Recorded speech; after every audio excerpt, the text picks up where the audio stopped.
शराबबंदी इस लफ्ज को सुनते ही शायद आपके जहन में गुजरात या बिहार की तस्वीर उभरती होगी। तमाम सख्ती के बावजूद सुरा प्रेमी यहाँ अपनी राह ढूंढ ही लेते हैं। अगर आप इसका दोष सूबे की सरकारों पर मढ़ रहे हैं तो जरा ठहरिए। हम आपको बता दें कि शराबबंदी के फरमान को लागू करवाने में अच्छे अच्छों के पसीने छूट जाते हैं। अजी आज की छोड़िए, 17वीं शताब्दी का खूंखार मुगल सुल्तान आलमगीर औरंगजेब भी इस मामले में अपने फरमान पर अमल नहीं करवा सका। औरंगजेब ने अपने शासनकाल में कई अजीब और सख्त आदेश दिए।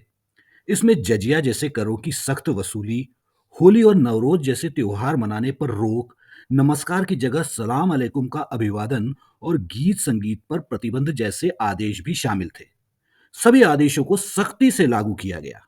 लेकिन शराब पर प्रतिबंध के आदेश को अमल में लाने के लिए हिंदुस्तान के इस आलमगीर के भी पसीने छूट गए।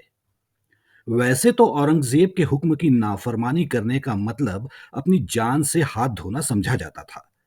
लेकिन शराबबंदी को लेकर औरंगजेब के आदेश की भी धज्जियां उड़ रही थी और उस समय का ये सबसे ताकतवर बादशाह भी हाथ मलते रह गया।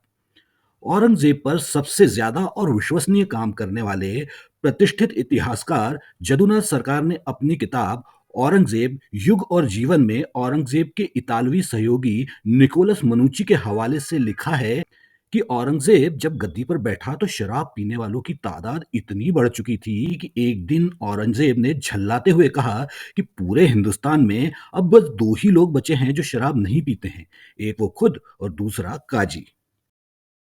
इस्लाम में शराब हराम मानी जाती है, लिहाजा औरंगजेब ने भी इसे लेकर सख्ती तो खूब दिखाई। लेकिन ये सब हवा में हाथ पैर मारने जैसा था।